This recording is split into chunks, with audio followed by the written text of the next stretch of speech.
నమో వెంకటేశాయ. స్థూలభంగ సమాహార మూలభంగముపాహర గోవింద గోవింద.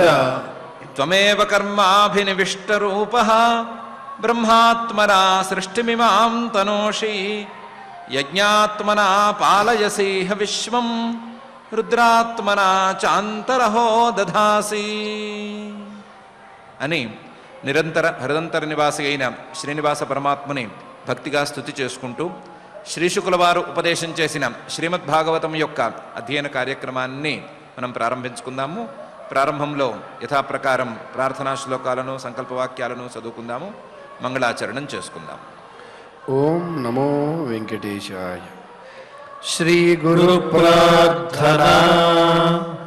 గురుర్బ్రహ్మా గురుర్విష్ణు గురుర్దేవో మహేశ్వరః.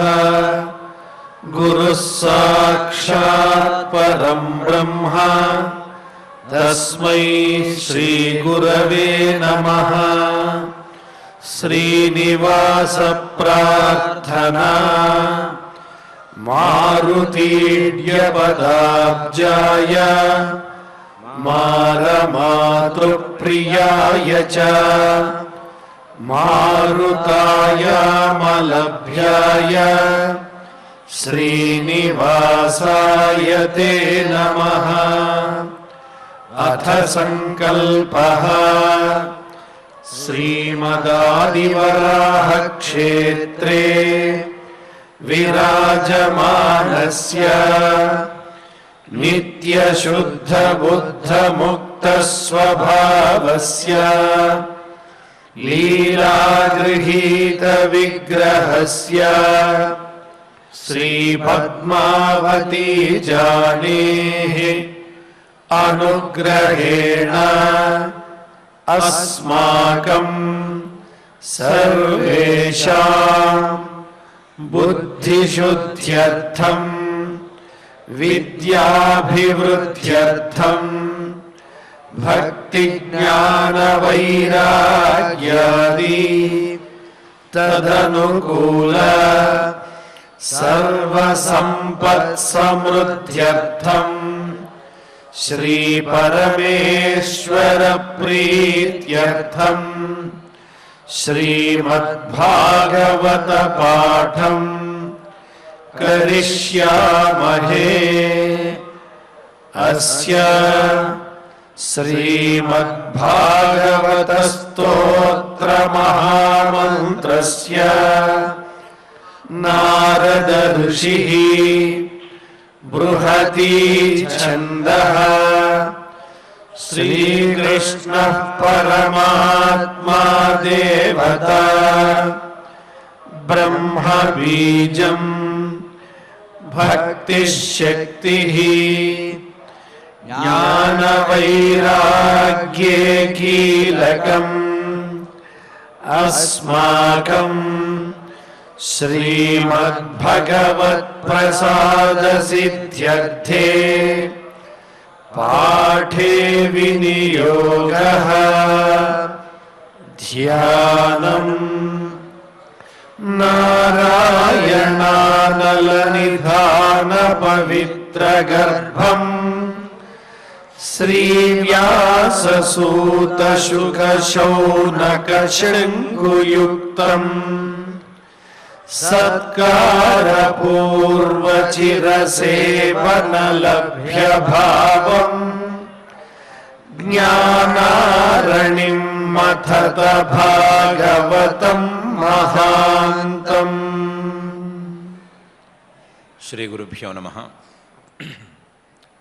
శ్రీ శుకుల వారు విరాట్ పురుషుడు యొక్క దేహాన్ని, ఆ దేహంలో పుట్టుకొచ్చినటువంటి ములుచుకొచ్చినటువంటి ఆయా అవయవాలని, ఆయా స్థానాలని, వాటిల్లో ఉండేటువంటి ఇంద్రియాలని, ఆ ఇంద్రియాలను అనుగ్రహించేటువంటి దేవతలని, ఆ ఇంద్రియ దేవత సంయోగ ద్వారా కలిగేటువంటి విషయ విజ్ఞానానికి కావలసిన విషయాల ఉత్పత్తిని, వీటన్నిటినీ గురించి కూడా క్రమంగా వివరించుకుంటూ వస్తున్నారు. ఆ సందర్భంలోనే నిదిధ్యాసోరాత్మమాయాం హృదయం నిరభిద్యత తతో మనస్తతశ్చంద్ర సంకల్ప కామ ఏవచ అనేటువంటి విషయాన్ని తెర మీదకు తీసుకొస్తున్నారు.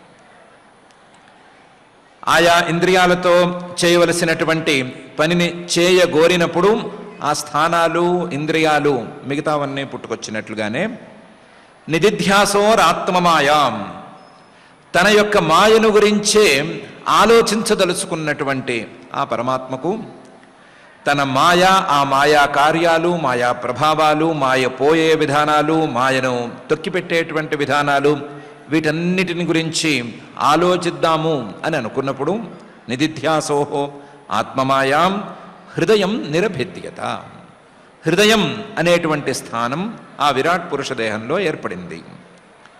తతో మనః, ఆ హృదయం అనే స్థానంలో ఉండేటువంటి మనస్సు అనే ఇంద్రియం కూడా ఆ తర్వాత పుట్టుకొచ్చింది. తతశ్చంద్ర, ఆ మనస్సుని నియంత్రించే, మనస్సుకు అధిదేవతగా ఉండేటువంటి చంద్రుడు అనేటువంటి దేవత కూడా పుట్టుకొచ్చాడు. తతో మనస్తతశ్చంద్ర. ఆ తర్వాత హృదయం ద్వారా కలగవలసినటువంటి క్రియలు సంకల్ప కామ ఏవచ. సంకల్ప, ఇది బాగుంది, ఇది బాగాలేదు అనేటువంటి కల్పన, కామ కోరిక మొదలైనటువంటి భావాలు, ఇంకా ఎట్సెట్రా మనస్సు ద్వారా జరిగే భావాలు, మనస్సులో కలిగేటువంటి పరిణామాలు, ఇవన్నీ కూడా ఆ తర్వాత వచ్చినాయి అని శ్రీ శుకుల వారు అంటున్నారు. నిదిధ్యాసోరాత్మమాయాం హృదయం నిరభిద్యత తతో మనస్తతశ్చంద్ర సంకల్ప కామ ఏవచ అని. ఇదే విషయాన్ని ఉపనిషత్తులో కూడా హృదయం నిరభిద్యత హృదయాన్ మనో మనశ్చంద్రమాహ అనేటువంటి వాక్యంలో చెప్పారు. ఆ అంశాన్నే విషయంతో సహా శ్రీ శుకుల వారు ఈ శ్లోకంలో చెప్తున్నారు. ఈ హృదయం అనేటువంటి స్థానంలో ఉండే మనస్సు ద్వారానే మొత్తం శరీరం అంతా కూడా నడుస్తుంది అని మనం వేరువేరు సందర్భాలలో చెప్పుకున్నాం. మొత్తం ఇంద్రియాలను నియంత్రించే, శరీరాన్ని కూడా నియంత్రించేటువంటి ఈ మనస్సును ఆ విరాట్ పురుష దేహంలోకి ఇలా ప్రవేశపెట్టాడు అని ఈ శ్లోకంలో అంటున్నారు. ఇలా మొత్తం 5 జ్ఞానేంద్రియాలు, 5 కర్మేంద్రియాలు, ఈ ఇంద్రియాలను వీటన్నిటినీ నియంత్రించేటువంటి మనస్సు, వీటన్నిటినీ సృష్టి చేసి శరీరంలోకి ప్రవేశపెట్టిన తరువాత ఆయన శరీరం యొక్క స్థితి కోసం శరీరంలో ఉండేటువంటి సప్తధాతువులను సృష్టి చేశాడు అని పై శ్లోకంలో చెప్తున్నారు. త్వక్ చర్మ మాంస రుధిర మేధో మజ్జాస్థి ధాతవ భూమ్యప్ తేజోమయా సప్త ప్రాణో వ్యోమాంబు వాయుభి అనేటువంటి శ్లోకంలో మామూలుగా మన శరీరంలో 7 ధాతువులు ఉండి తీరాలి. ఆ 7 ధాతువులనే ఆ ప్రథమ దేహంలో విరాట్ పురుషుడు ప్రవేశపెట్టాడు. ఏమేమి ధాతువులు? త్వక్, స్థూలంగా గట్టిగా దళసరిగా కనిపించేటువంటి చర్మం. చర్మం, అందులో సూక్ష్మంగా ఉండేటువంటి పొరలు, సూక్ష్మంగా ఉండేటువంటి చర్మపు పొరలు త్వక్ చర్మ. ఆ పొరల లోపల ఉండేటువంటి మాంసం తెలిసిందే. ఆ మాంసం లోపల నాడులలో ప్రవహించేటువంటి రుధిరం, రక్తం. ఆ రుధిరానికి ఈ మాంసానికి రెండిటికి బలాన్ని ఇచ్చేటువంటి మేధ అనేటువంటి కండరాల్లాంటి పదార్థాలు. దీని తర్వాత వచ్చేటువంటి అస్థి, ఎముక. ఆ ఎముకలో ఉండేటువంటి మజ్జ, ఎముక లోపల ఉండేటువంటి రసం, ఎముకను బలంగా ఉంచేటువంటి రసం.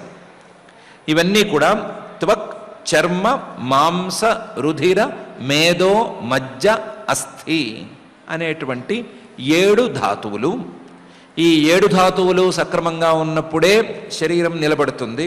చర్మం ఎంత ప్రధానంగా శరీరాన్ని రక్షణ చేస్తుంది, చర్మం లోపల ఉండేటువంటి మాంసం ఎంతవరకు చేస్తుంది, దాని లోపల ఉండేటువంటి అస్థికలు, ఎముకలు ఎంత గట్టిగా ఉంచుతాయి, ఎముకల్లో మజ్జ ఎంత ప్రధానం అని వేరే చెప్పుకోనక్కర్లేదు. ఇవన్నీ కూడా ఆ ప్రథమ శరీరంలోకి ప్రవేశించేటట్లు చేశాడు. అయితే వీటి యొక్క లక్షణం ఏమిటి అంటే భూమ్యప్ తేజోమయా. ఈ 7 ధాతువులు భూమి అంటే పృథివీ లక్షణాలను కనబరుస్తూ ఉంటాయి. అలాగే అప్ జల లక్షణాలను కనబరుస్తూ ఉంటాయి. తేజ అంటే తేజో లక్షణాలు, అగ్ని లక్షణాలను కూడా కనబరుస్తూ ఉంటాయి. వీటిల్లో పృథివీ తాలూకు కఠినత్వం అనేది కనిపిస్తూ ఉంటుంది. అలాగే వీటిల్లో కొన్నిటిలో జలం తాలూకు లక్షణాలు కొన్ని కనిపిస్తూనే ఉంటాయి. ద్రవంగా ఉండటం మొదలైన లక్షణాలు కనిపిస్తాయి. కొన్నిటిలో ఉష్ణంగా ఉండటం మొదలైనటువంటి లక్షణాలు కూడా కనిపిస్తాయి. ఓవరాల్ ఉష్ణత్వం అనేది ఉండి తీరాలి. ఇంతేకాకుండా భూమ్యప్ తేజోమయాహ, ఈ 7 ధాతువులు సక్రమంగా ఉండాలి అంటే ఆహారంలో ఈ 3 పదార్థాల మేళనం అనేది ఉండి తీరాలి. పృథివీకి సంబంధించినటువంటి కఠినమైన పదార్థాలను ఈ శరీరంలోకి తీసుకోవాలి. అలాగే జలానికి సంబంధించిన ద్రవ పదార్థాలను తీసుకోవాలి. తేజస్సుకు సంబంధించినటువంటి నూనె, నెయ్యి లాంటి పదార్థాలను కొన్నిటిని, తేజో లక్షణాలను కనబరిచే తేజస్సుకు అనుకూలంగా ఉండేటువంటి పదార్థాలను తీసుకోవాలి.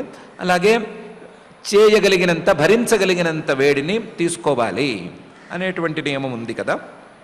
ఆ నియమం ప్రకారం చూసుకున్నాం. ఇవన్నీ భూమ్యప్ తేజోమయాః, పృథివీ భాగాల నుండి, అలాగే జల భాగాల నుండి, తేజో భాగాల నుండి బలాన్ని సాధించుకునేటువంటి ధాతువులు. కాబట్టి భూమ్యప్ తేజోమయాః సప్త, ఈ 7 కూడా భూమ్యప్ తేజోమయాః. వాటిని ఆ విరాట్ పురుష దేహంలోకి పరమాత్మ ప్రవేశపెట్టాడు. పెట్టిన తర్వాత శరీరం యొక్క ఆకృతి మొత్తం తేలిపోయింది. చర్మం దగ్గర నుంచి ఎముకలలో ఉండేటువంటి మధ్య దాకా మొత్తం ఆకృతి మొత్తం తేలిపోయింది. అందులో ఏ స్థానానికి ఆ స్థానం ఇంద్రియాలు కూడా కుదురుకున్నాయి. ఆ ఇంద్రియాలను అనుగ్రహించేటువంటి దేవతలు కూడా ఉన్నాయి.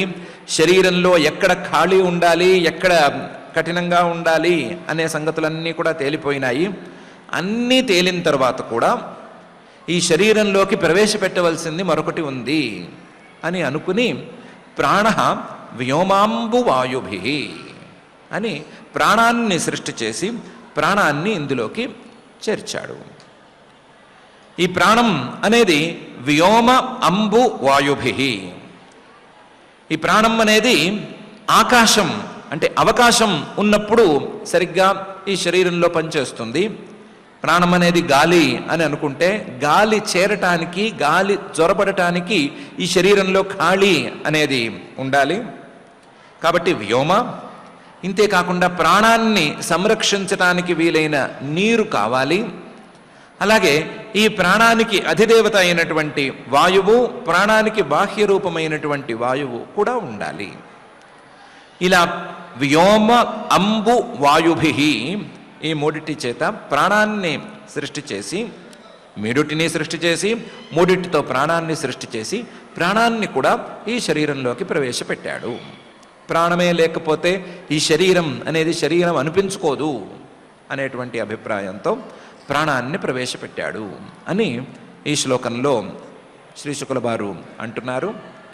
అందులోనూ భూమ్యప్ తేజోమయా సప్త ప్రాణో వ్యోమాంబు వాయుభి అనేటువంటి విభాగాన్ని చేయటం ద్వారా ఈ శరీరంలో స్థూలంగా కనిపించేటివన్నీ కూడా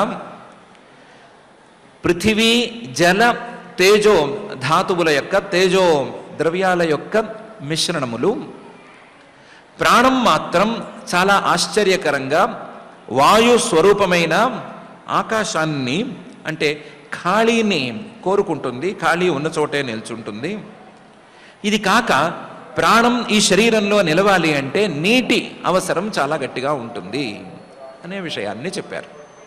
దీన్నే ఛాందోగ్యంలో అన్నమయం హి సౌమ్య మనః ఆపోమయ ప్రాణ తేజోమయీ వాక్ అనేటువంటి భాగంలో విడిగా చెప్పారు.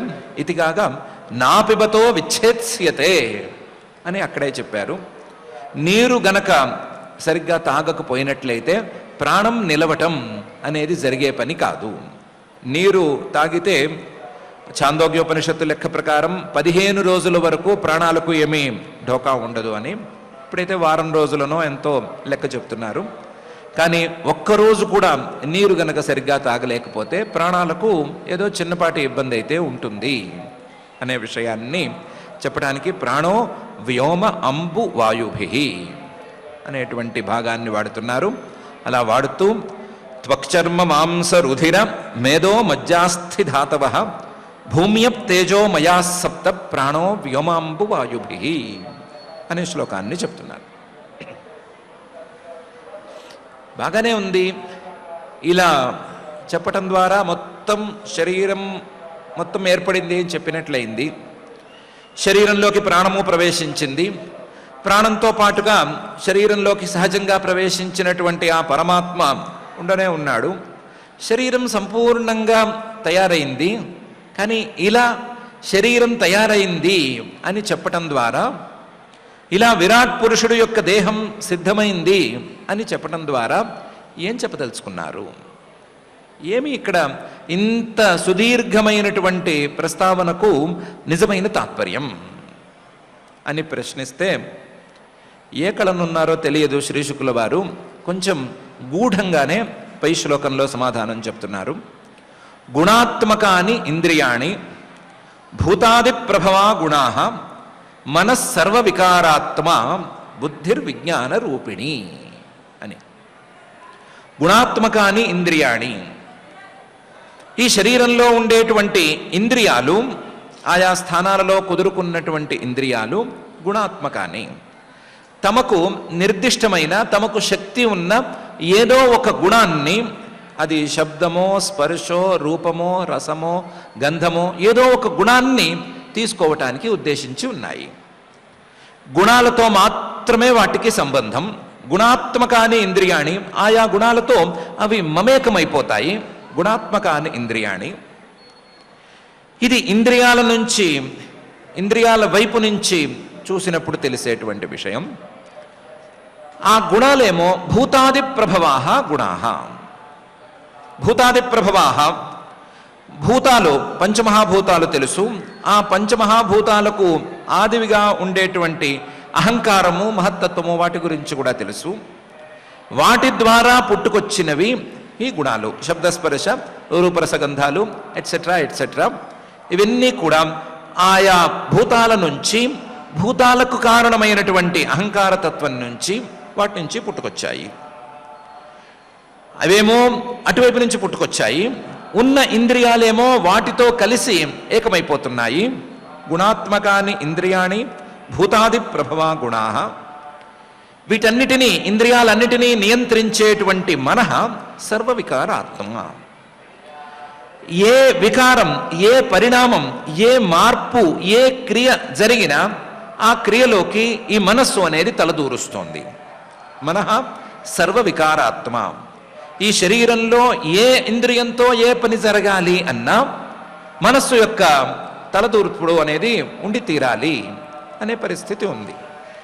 కంటితో వస్తువును చూడాలన్నా మనస్సు కావాలి, లేదా ఏ కర్మేంద్రియంతో ఏ పనైనా చేయాలన్నా మనస్సు కావాలి. ఈ శరీరంలో జరిగే ప్రతి మార్పుకి మనస్సుకి సంబంధం ఉంటుంది. మనః సర్వ వికారాత్మ. ఈ మనస్సు కంటే పైన ఉండేటువంటి బుద్ధి విజ్ఞాన రూపిణి. మనస్సు యొక్క మరొక కోణం అనైనా అనుకోవచ్చు, మనస్సు కంటే పైన ఉండే తత్వం అనైనా అనుకోవచ్చు, లేదా మరొక పదార్థం అనైనా అనుకోవచ్చు. బుద్ధి అనేది ఒక నిశ్చయాన్ని తెచ్చిపెడుతోంది. ఈ బుద్ధి అనేది ఎక్కడి నుంచి వచ్చింది? మళ్ళీ అహంకారం నుంచే వచ్చింది. మనస్సు కూడా అహంకారం నుంచే వచ్చింది, బుద్ధి కూడా అహంకారం నుంచే వచ్చింది. బుద్ధి విజ్ఞాన రూపిణి అని చెప్పి శ్రీ శుకుల వారు ఊరుకున్నారు. గుణాత్మకాని ఇంద్రియాణి భూతాది ప్రభవా గుణాః మనస్సర్వ వికారాత్మ బుద్ధిర్విజ్ఞాన రూపిణి అని గూఢంగానే చెప్పదలుచుకున్నారనుకున్నాం కదా, గూఢంగానే చెప్పారు. ఏమంటారు? ఈ శరీరంలో జరిగేటువంటి ప్రతి క్రియకు, ఈ శరీరంలో ఉండేటువంటి ప్రతి ఇంద్రియానికి, మనస్సుకి, బుద్ధికి, విషయాలకు అన్నిటికీ నేనే బాధ్యుణ్ణి అని ప్రతి జీవుడు అనుకుంటున్నాడు కదా. జీవుడు యొక్క శరీరాన్ని ఎలా ఉత్పత్తి చేశారు అని ఒకసారి చూపించి, ఆ శరీరంలో ఏ ఏ ఇంద్రియాలున్నాయి, వాటితో ఏ ఏ గుణాలు కలుస్తున్నాయి, వాటికి బాధ్యత ఎవరు తీసుకుంటున్నారు, ఎవరు ప్రేరేపిస్తున్నారు, ఎవరు ఈ వ్యవహారం అంతా నడిపిస్తున్నారు అని ఒక్కసారి గనక చూపించినట్లయితే అసలు శరీరంలో ఉండేటువంటి జీవుడికి ఈ వ్యవహారానికి ఏమైనా సంబంధం ఉందా అనే ప్రశ్న మొదలవుతుంది. ఆ ప్రశ్న మొదలైనప్పుడు అది వైరాగ్యానికి దారితీస్తుంది అనేటువంటి గూఢాభిప్రాయాన్ని మహర్షి గారు వెల్లడిస్తున్నారు. భూతాలు వాటి మానాన అవి పెరుగుతూ పెరుగుతూ ఏవో గుణాలను తయారు చేసినాయి. అవే భూతాల ద్వారా కొన్ని ఇంద్రియాలు వచ్చినాయి. ఆ ఇంద్రియాలు ఆ గుణాలు కలిసినాయి. ఈ ఇంద్రియాలు గుణాలు కలిసి ఉన్నప్పుడు వాటిని మనస్సు అనేటువంటి ఇంకొక ద్రవ్యం వచ్చి నియంత్రిస్తోంది. వాటన్నిటినీ కూడా ఆలోచించి ఒక నిర్ణయాన్ని బుద్ధి అనే మరొక భాగం తయారు చేస్తోంది. ఆలోచన నిర్ణయం అనే దాన్ని అది తీసుకుంటోంది. ఏం జరుగుతోంది? వీటిల్లో ఎక్కడైనా నేను అనేటువంటి అంశం ఉందా అని ఆలోచిస్తే వీటిల్లో ఎక్కడా లేదు. కనిపించే విషయాలు నేను కాదు, చూసే ఇంద్రియాలు నేను కానే కాదు, ఈ ఇంద్రియాలు విషయాలు కలిస్తే వచ్చేటువంటి మార్పు నేను కాదు, ఈ విషయాలను ఇంద్రియాలను నియంత్రించేటువంటి మనస్సు నేను కాదు, ఆ మనస్సు ద్వారానో ఈ ప్రాసెస్ జరిగిన తర్వాత వచ్చేటువంటి బుద్ధిని నేను కాదు. ఏది నేను కానప్పుడు వాటి మానాన అవేవో పని చేసుకుంటున్నప్పుడు నేనెందుకు ఇందులో తలదూరుస్తున్నాను, నేనెందుకు వీటన్నిటికీ బాధ్యత వహిస్తున్నాను అని ఎవరైనా ఆలోచించుకుంటారేమో. అలా ఆలోచించుకున్నప్పుడు అసలు నాకు సంబంధం లేని వ్యవహారం ఇది, వీటితో నాకు ఏమీ సంబంధం లేదు, నేను వీటికంటే విలక్షణమైనటువంటి రూపాన్ని ధరించి ఉన్నాను అని ఎవరికైనా అనిపించడానికి అవకాశం ఉందేమో అని శ్రీ శుకుల వారు ఆశపడుతున్నారు. ఆ ఆశతో ఒక గూఢాభిప్రాయ శ్లోకాన్ని ఇక్కడ మన ముందుకు తెస్తున్నారు. రోడ్డు మీద ఇద్దరు వ్యక్తులు గొడవ పడుతున్నారు. గొడవ పడుతుంటే చుట్టూ జనం మోగటం అనేది సహజం.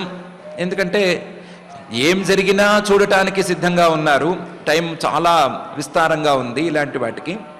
అందులో గొడవలు లాంటివి పడుతుంటే ఆహా మరింత ఉత్సాహంగా చుట్టూ చేరి చూడటం అనేది సహజం, జరిగేదే అది.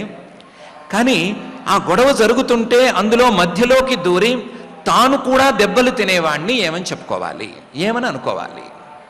ఇద్దరు వాళ్ళేదో గొడవ పడుతున్నారు, కారణమేంటో తెలియదు, అనవసరం కూడాను. దాన్ని చూడటం మాత్రమే కాకుండా అందులోకి దూరి ఇద్దరి మధ్య దూరి వీడితోనూ దెబ్బలు తిని వాడితోనూ దెబ్బలు తినేవాడిని ఏమని పిలవాలి అంటే మహామేధావి అని పిలుచుకోవాలి. ఆ మహామేధావుల్లో కల్లా మహామేధావి అనేవాడే ఈ జీవుడు.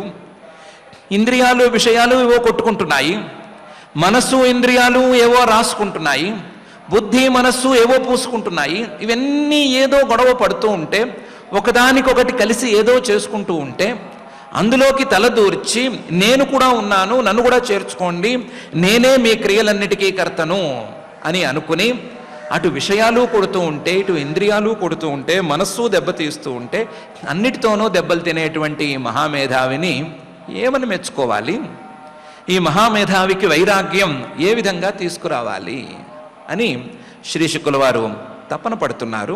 ఆ తపనతో గుణాత్మకాని ఇంద్రియాణి భూతాది ప్రభవా గుణా మనస్సర్వ వికారాత్మ బుద్ధిర్విజ్ఞాన రూపిణి అనేటువంటి గూఢాభిప్రాయ శ్లోకాన్ని తీసుకొచ్చి ఊరుకుంటున్నారు.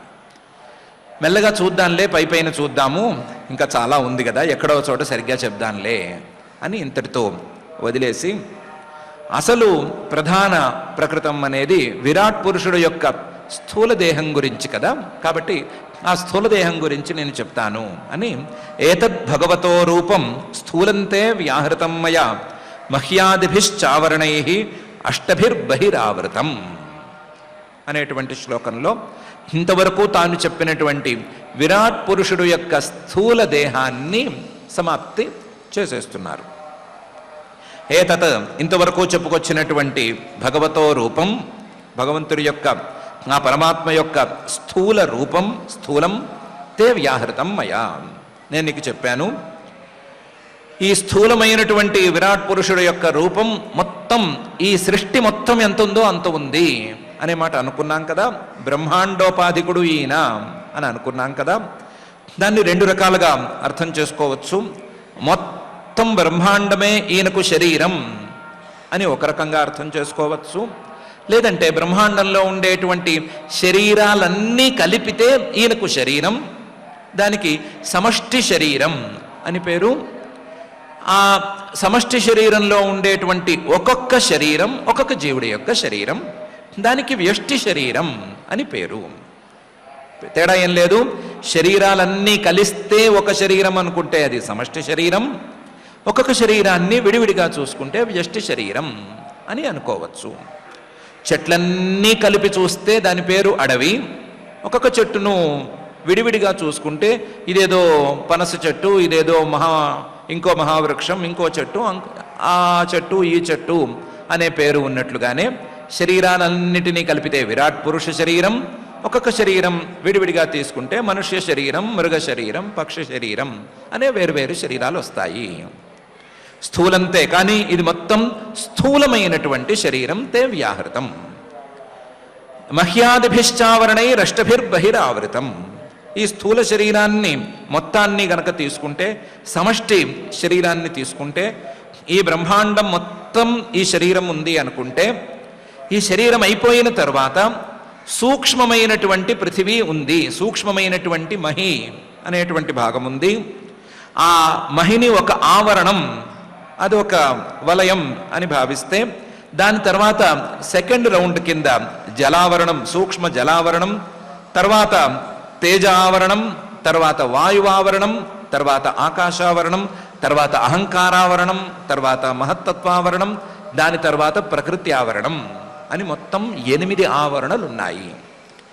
8 ఆవరణల వరకు ఈ గుణాలకు సంబంధించిన, ప్రకృతికి సంబంధించినటువంటి భాగాలే ఉన్నాయి అని. ఏతత్ భగవతో రూపం స్థూలంతే వ్యాహృతం మయా మహ్యాదిభిశ్చావరణై అష్టభిర్బహిరావృతం అనే శ్లోకంలో శ్రీశుకుల వారు చెప్తున్నారు. ఇది గనక స్థూలమైతే, ఈ స్థూలమైనటువంటి రూపంలో సూక్ష్మమైనటువంటి మరొక శరీరం ఉండి తీరాలి కదా. స్థూల శరీరం అయితే అందులో ఒక సూక్ష్మ శరీరం ఉంటుంది అని విన్నాం కదా. అంటే ఉంది, దాని గురించి కూడా చెప్తాను అని. అతఃపరం సూక్ష్మతమం అవ్యక్తం నిర్విశేషణం అనాది మధ్య నిధనం నిత్యం వాంగ్ మనసః పరం అనే శ్లోకంలో శ్రీశుకుల వారు చెప్తున్నారు. సూక్ష్మమైనటువంటి శరీరాన్ని వేరే రకంగా నిర్వచించవచ్చు, కానీ ఇప్పుడు మాత్రం కొంచెం తేడాగా నిర్వచించి చూసుకుందాము. ఇంతవరకు చెప్పేటువంటి ఇంద్రియాలు ఇవన్నీ సూక్ష్మాలు అనే విషయం పక్కన పెట్టేయండి. ఇప్పుడు వాటికంటే సూక్ష్మమైనటువంటి మరొక శరీరం ఈ విరాట్ పురుషుడు యొక్క దేహంలో ఉంది. అతఃపరం, ఈ శరీరానికి, స్థూలమైనటువంటి విరాట్ పురుష శరీరానికి కారణంగా ఉండేటువంటి ఒక సూక్ష్మ శరీరం ఉంది. దాని పేరు మాయా శరీరం అని పేరు పెట్టుకోవచ్చు, లేదా అవిద్యా శరీరం అనైనా పేరు పెట్టచ్చు. ఏం పేరు పెట్టుకున్నా సరే అది ఒకటి ఉంది. అది అవ్యక్తం, ఏ ఇంద్రియానికి తెలియదు. అతఃపరం సూక్ష్మతమం అవ్యక్తం నిర్విశేషణం. దాన్ని ఏ విశేషంతోనూ జోడించటం అనేది కష్టం. ఏ మాటలకు అది సరిగ్గా అందదు. అందువలన నిర్విశేషణం. అనాది మధ్య నిధనం, దానికి ఆది అనేది ఎప్పుడు మొదలైంది అనేది ఎవరికీ తెలియదు. ఆది తెలియదు కాబట్టి మధ్య ఎక్కడికి వస్తుంది, సెంటర్ పాయింట్ ఏంటి అనే సంగతి అర్థం కాదు. అది ఎప్పటికి పోతుంది, ఎవరెవరికి ఎప్పటికి తీరుతుంది అనేది ఎవరికీ తెలియదు. కాబట్టి అనాది మధ్య నిధనం, ఆ అవ్యక్త శరీరం, మాయా శరీరం, సూక్ష్మ శరీరం అనాది మధ్య నిధనం, నిత్యం. కాబట్టే ఇది నిత్యంగా ఏ విధంగానూ మార్పు లేకుండా ఉంటుంది, సదా ఏకరూపంగా ఉంటుంది. వాంగ్ మనసః పరం, వాక్కుకి మనస్సుకి అవతల వైపు ఉంటుంది. వాంగ్ మనసయోహో పరం. దాన్ని నోటితో చెప్పటం కష్టం, మనస్సుతో ఊహించటం కూడా కష్టం. చాలా సంక్లిష్టంగాను చాలా సూక్ష్మంగాను అతి సూక్ష్మంగాను ఉండేటువంటి శరీరం అది అని అతఃపరం సూక్ష్మతమం అవ్యక్తం నిర్విశేషణం అనాది మధ్య నిధనం నిత్యం వాంగ్ మనసః పరం అనేటువంటి శ్లోకంలో శ్రీ శుకుల వారు చెప్తున్నారు. సూక్ష్మం అతి సూక్ష్మం అని అంటున్నాం కాబట్టి ఇంతకు మించి దాన్ని చెప్పటం కష్టం అని తేల్చేస్తున్నారు. స్థూల రూపాన్ని చాలా విస్తారంగా వర్ణించుకుంటూ వచ్చాము. సూక్ష్మ రూపం అనేది అంత వర్ణనార్హమేమీ కాదు కాబట్టి సూక్ష్మతమం అని చెప్పి ఊరుకోవటమే సబబు అని ఈ శ్లోకంలో అంటున్నారు. ఇలా విరాట్ పురుషుడికి 2 రకాల దేహాలు ఉన్నాయి. ఒకటి స్థూల దేహం, మరొకటి సూక్ష్మమైనటువంటి అవ్యక్త దేహం అనే 2 దేహాలు ఉన్నాయి అని ఇంతవరకు శ్లోకాలలో చెప్పి, ఇంతే పరమాత్మ యొక్క రూపం అని మాత్రం ఎవరు భ్రమపడవద్దు అనే విషయాన్ని పై శ్లోకంలో చెప్తున్నారు. అముని భగవద్రూపే మయాతే అనువర్ణితే ఉభే అపి నగృహంతి మాయా సృష్టే విపశ్చిత అని చెప్తున్నారు.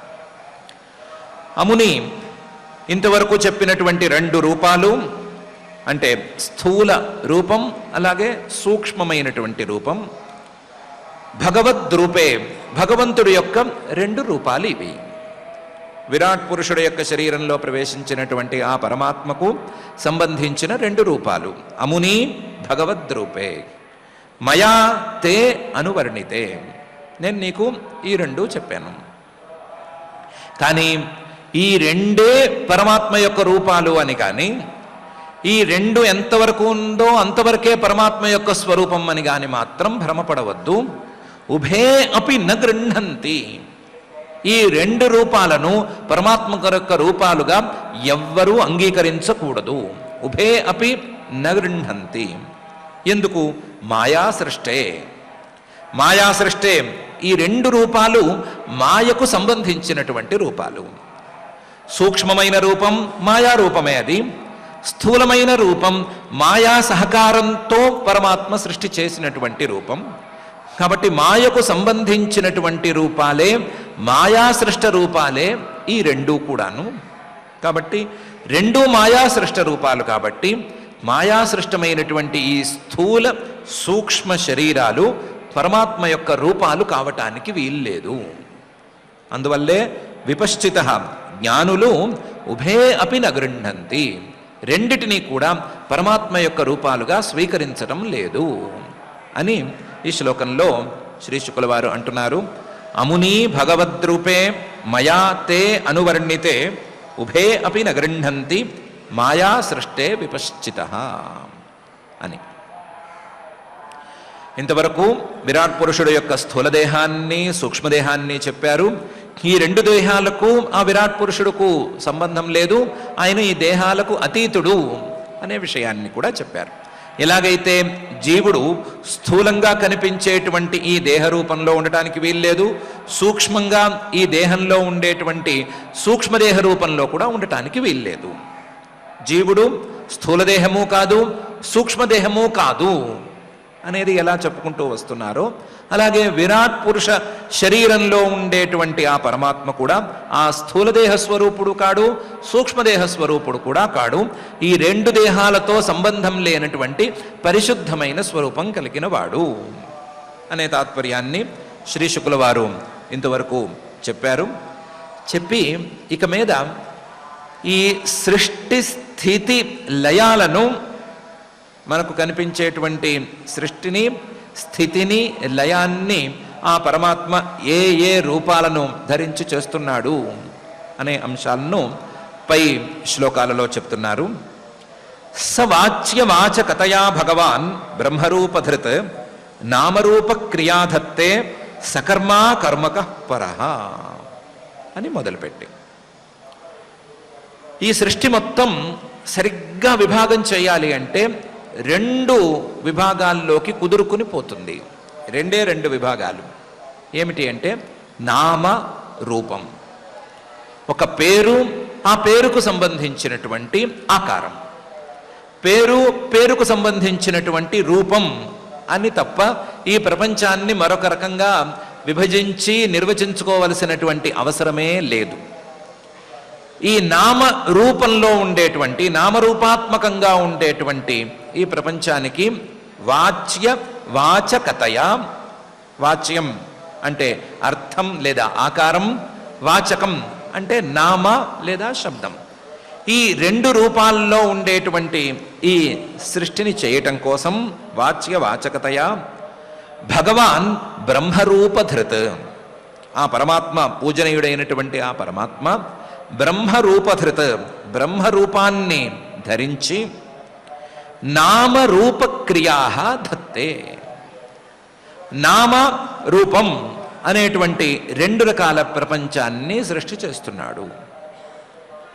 ఒకవేళ నామరూపాల కంటే ఇంకా ఎక్కువగా ఈ ప్రపంచంలో ఏమైనా కావాలి అంటే దాన్ని క్రియా అని చేర్చుకోవచ్చు. ఆ క్రియలను కూడా ఈయన బ్రహ్మరూపాన్ని ధరించి చేస్తున్నాడు. నామ రూప క్రియా ధత్తే. ఎలా ధత్తే అంటే నామరూప ప్రపంచాన్ని తయారు చేయటానికి నామరూపాత్మకంగా మారినట్లుగానే ఈ క్రియలతో ప్రపంచాన్ని తయారు చేయటానికి, సృష్టి చేయటానికి తానే ఆ క్రియలను కూడా పొందుతున్నాడు. ఇలా సకర్మ, క్రియను, కొత్త క్రియలను పొందుతున్నాడు. వాస్తవానికి ఈయన అకర్మక, ఏ క్రియ లేనటువంటి వాడు, క్రియతో సంబంధం లేనివాడు, క్రియకు అవకాశమే లేనటువంటి వాడు. అయినా సరే సకర్మగా మారి నామరూపక్రియా ధత్తే, నామరూపాత్మకమైనటువంటి ప్రపంచాన్ని, ఈ ప్రపంచంలో జరిగేటువంటి ప్రతి క్రియను తయారు చేసి పెడుతున్నాడు. తయారు చేసి పెట్టడం అనేది ధత్తే, తానే ఆ క్రియలకు నామరూపాలకు కూడా ఒక బలాన్ని చేకూరుస్తున్నాడు. దానికోసం వాచ్య వాచకతయా బ్రహ్మరూపధృత్, వాచ్య వాచక రూపంలో బ్రహ్మరూపంలో తానే మారుతున్నాడు. తానే మారి ఈ నామరూపాత్మక ప్రపంచాన్ని తయారు చేస్తున్నాడు అని ఈ శ్లోకంలో శ్రీశుకుల వారు చెప్తున్నారు. నామరూపంలో మారి నామ ప్రపంచాన్ని సృష్టి చేస్తున్నాడు, రూపరూపంగా మారి రూప ప్రపంచాన్ని సృష్టి చేస్తున్నాడు. స్వయంగా తాను కర్మల యొక్క సంబంధం లేనివాడే అయినా, క్రియా సంబంధం లేనివాడే అయినా క్రియలను కూడా తాను ధరించి ఉన్నట్లుగా చూపించి క్రియలను సృష్టి చేస్తున్నాడు అని సవాచ్య వాచకతయా భగవాన్ బ్రహ్మరూపధృత్ నామరూప క్రియాధత్తే సకర్మా కర్మక పరః అని శ్రీశుకుల వారు అంటున్నారు. నామరూప ప్రపంచం అని ఈ ప్రపంచం మొత్తాన్ని రెండు రకాలుగా విభాగించేసి చూపించేశారు. ప్రపంచం అనేది చాలా పెద్దది కదా, ఇంత చాలా పెద్ద ప్రపంచాన్ని ఇంతే విభాగం, ఇంతే, ఇంతకు మించి చెప్పాల్సిందేమీ లేదు అన్నట్లుగా చూపించేస్తే ఎట్లాగా అనే ప్రశ్న వస్తే దానికి సమాధానంగా 3.5 శ్లోకాలను శ్రీశుకుల వారు తెర మీదకు తీసుకొస్తున్నారు. నామరూపాలు తప్ప మరొకటి లేదు. ఏమి చెప్పినా ఏమి చూపించినా అది నామ లేదా రూపమే అవ్వాలి. ఎలా అవ్వాలి అంటే ఆ బ్రహ్మగారు సృష్టి చేసినటువంటి పదార్థాలను చూసుకోండి. ప్రజాపతీన్ మనోన్ దేవాన్ ఋషీన్ పితృగణాన్ పృథక్ సిద్ధచారణ గంధర్వాన్ విద్యాధ్రాసుర గుహ్యకాన్ కిన్నరాప్సరసోనాగాన్ సర్పాన్ కింపురుషోరగాన్ మాతృ రక్ష పిశాచాంశ్చ ప్రేతభూత వినాయకాన్ కూష్మాండోన్మాద భేతాళాన్ యాతుధానాన్ గ్రహానపి ఖగాన్ మృగాన్ పశూన్ వృక్షాన్ గిరీన్ నృప సరీసృపాన్ అని ఇంకా కూడా పైన ఉండేటువంటి కొన్నిటిని గురించి చెప్తున్నారు. ఆ బ్రహ్మగారు ప్రజాపతులను, మరీచి ఆది ప్రజాపతులను సృష్టి చేశాడు. మనువులను సృష్టి చేశారు. స్వయంభువ స్వారోచుష మొదలైనటువంటి మనువులను సృష్టి చేశారు. దేవాన్ ఇంద్రాది దేవతలను, ఋషీన్ వశిష్ఠాది మహర్షులను, పితృగణాన్ అగ్నిశ్వాత్తుడు అగ్నికవ్యవాహనము అనేటువంటి పితృదేవతలను సృష్టి చేశాడు. పృథక్ పృథక్ ఎవరికి వారు వేరువేరుగానే ఉన్నారు. సిద్ధ చారణ గంధర్వాన్, సిద్ధులు అనేటువంటి జాతుల వారు, ఆకాశంలో సంచరించేటువంటి వాళ్ళు, చారణ అనేటువంటి జాతి వారు, వీరు నిరంతరం ఆకాశ సంచారులు. గంధర్వులు, ప్రసిద్ధులైనటువంటి గంధర్వులు. ఆ గంధర్వులలోనే మరొక జాతి విద్యాధరులు అనేటువంటి జాతి. అసురులు, రాక్షసులలో ఒక జాతి. గుహ్యకులు అంటే పిశాచాల్లో మరొక జాతి. కిన్నరాహ అంటే యక్షుల, కుబేరుడి యొక్క అధీనంలో ఉండేటువంటి ఒక జాతి. అప్సరసలు, నాగాహ ఏనుగులు, సర్పాహ పాములు, కింపురుషాహ కుబేరుడి అండర్లో ఉండేటువంటి మరొక జాతి.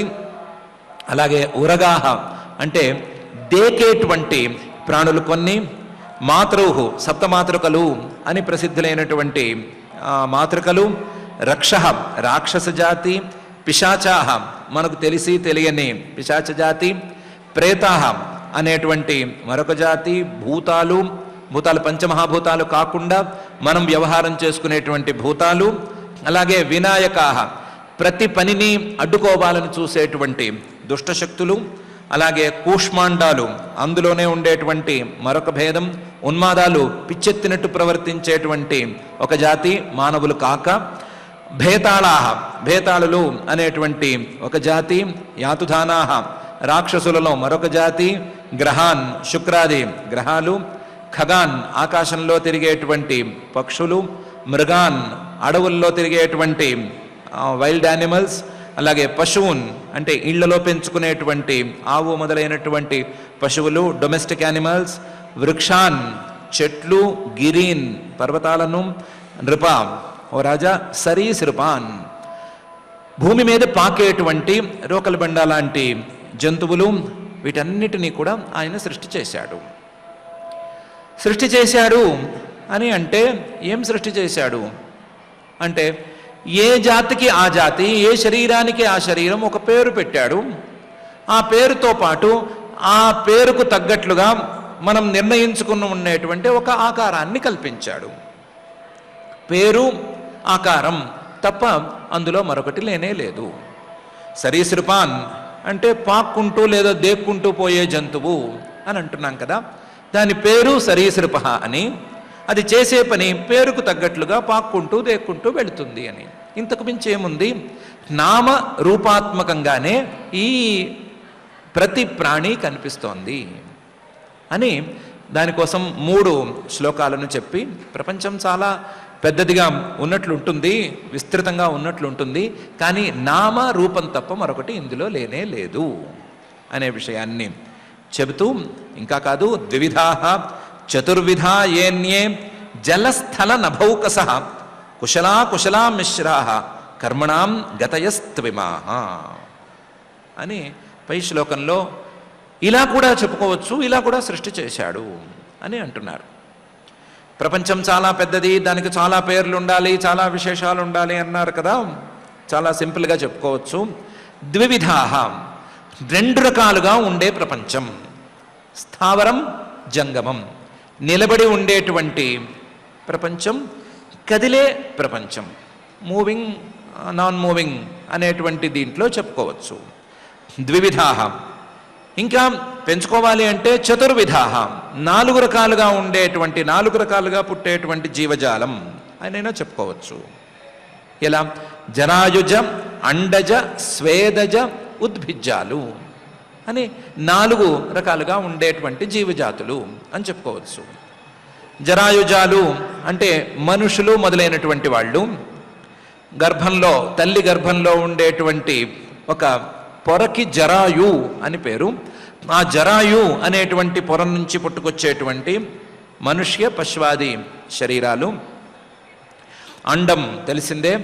ఆ అండం ద్వారా కలిగేటువంటి పశుపక్ష్యాది శరీరాలు అండజాలు. స్వేద ఈ మురికి నీరు ద్వారా, చెమట మొదలైనటువంటి మురికి నీరు ద్వారా పుట్టుకొచ్చేటువంటి చిన్న చిన్న కీటాలు స్వేదజాలు. ఇవి కాక భూమిని చీల్చుకొని పైకి వచ్చేటువంటి వృక్షాలు మొదలైనటువంటి శరీరాలు. జరాయుజ, అండజ, స్వేదజ, ఉద్భిజ్జాలు అని చతుర్విధాః అనైనా చెప్పుకోవచ్చు.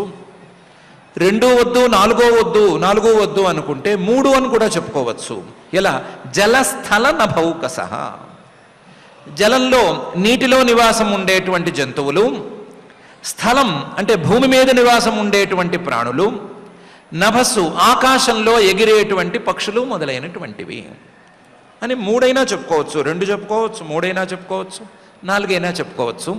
ఎన్ని రకాలుగా చెప్పుకున్నా సరే నామ రూపం అనేది దాటిపోదు. నామ ఏమని నామ అంటే జరాయుజం అని నామ. రూపం ఏమిటి? ఆ జరాయు ద్వారా పుట్టుకు రావటం. నామ అంటే జలౌకాహ నీటిలో ఉండే ప్రాణి అని పేరు. దాని యొక్క రూపం ఏంటి? నీటిలో ఉండటం, నీటిలో ఈదుకుంటూ తిరగగలగటం, నీటిలోనే గాలిని పీల్చుకోగలగటం, నీటిలోనే బతకగలగటం అనేది రూపం. లేదా స్థలౌకసహ నభౌకసహ ఏం చెప్పుకున్నా ఇంతే, నామ రూపం తప్ప మరొకటి లేదు అని ద్వివిధాః చతుర్విధాః ఏన్యే జలస్థల నభౌకసహ. చెప్పినవైనా చెప్పనివైనా చెప్పవలసి ఉన్నా ఎన్ని ఉన్నా సరే ఇంతే వస్తాయి. రెండు చెప్పుకున్నా, మూడు చెప్పుకున్నా, నాలుగు చెప్పుకున్నా, వేరువేరు పేర్లు చెప్పుకున్నా నామ రూపం తప్ప మరొకటి ప్రపంచంలో లేదు అని స్పష్టంగా చెప్తున్నారు. ఇంకా మనుష్యుల్లోకి వస్తే కుశలాహ అకుశలాహ మిశ్రాహ అని మూడు రకాలుగా ఉంటారు.